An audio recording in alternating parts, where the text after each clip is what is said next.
O te whaatalo whātu I lau whaafonga anga I lenei fo I tae au, usimai le whaafonga o Tālala Radio Samoa.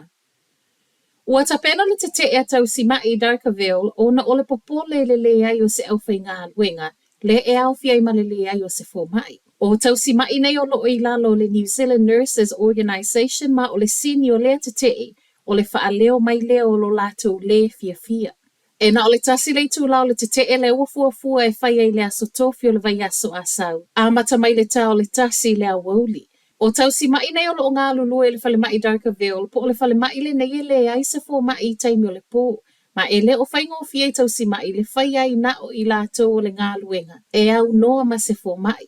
O le afo I o lo wha au ngā whesa o ta ingo lo tau wala mai le telehealth, po o le awi nātu o ngase ti ngā ina le whale mai whangarei. O le tala mai tau si mai o sauni e te wa le lava ngā lulu e male fefefe, male le mautonu. O le tamama tua ia saia ko kohu vi le ana whana I le tae au le aso mafua I pakuranga I au kilani mamali wai. O se tangata anu utonga mai whaape e whana o lo I totono lana courier van I lea tae au. E le mamaole no foanga na whana I malona a inga I pakuranga lava. Ma ua whaamaunia mai fo I ele post haste o se tasi o ana tangata ngā lue whaakona karate. O le whanai o le tamama tua wa whaapopole ina I nei ma le toa tele o a inga no nofo I lea pitonu. Ona o lea lava I le I maua le na whaia, ai po o se mea fo ina whawhau. Tele fesili o lo o tu fesili ei a inga no nofo I lea vaenga o pakuranga. Ai mai leo o leo lo o whaaua o pea so e so enga ma ua whaatalo sanga mai fo I a inga. O lo o iaia lato mea po e ata po o nisi lava o moli mau e feso o ta iatu.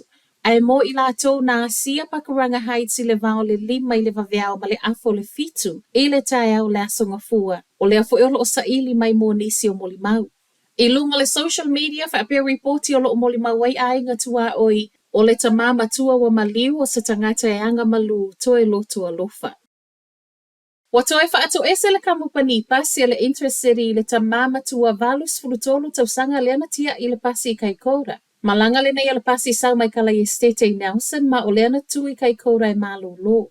O le umai o le malolo ngana toe whaai e lo le pasi mai I moli mau o le pasesi. Sa I lunga o le pasi lea taimi e tu sa matala le One News. O le fia o le ave pasi le tuwai o le savali o le tamama tua na aluai e le I whaatali. O le alo tamaitai o le tamama tua na toe tu ua I lunga o le Facebook ma o le uatali atu iai le Intercity. Repoti o le ana toe ofo mai fo ele kamupani pasi le whaafo I mai o le pasesi o le tama.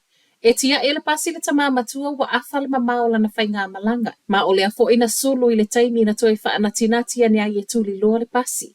Mo tangata na nga le iane le tamama toe momoli lona ai ngai Blenheim wa whaafitai ai alo le tamama tua lo lato wanga le lei.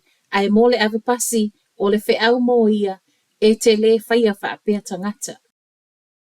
O le watali alo ia maila tamaita I whaipu le sai lalo le whaamalo le pātia le Greens Darlene Tana e le whaamawai. O le ana tusi taita ito alua le Greens Chloe Swarbrick mamara ma David Seniata e whaamawai mai le pāle bene.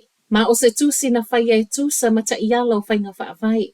Na sawai ma le tala a whai ai le whaamawai. O le a whono lo le pātia le aso mua o se te mai filifili pe le watala whea ngai loa. O na wha o ngā le tūlafono le wha tūlafono I nai le suia o pāti, e wha amalo lo tū ma waitana mai le pālemene.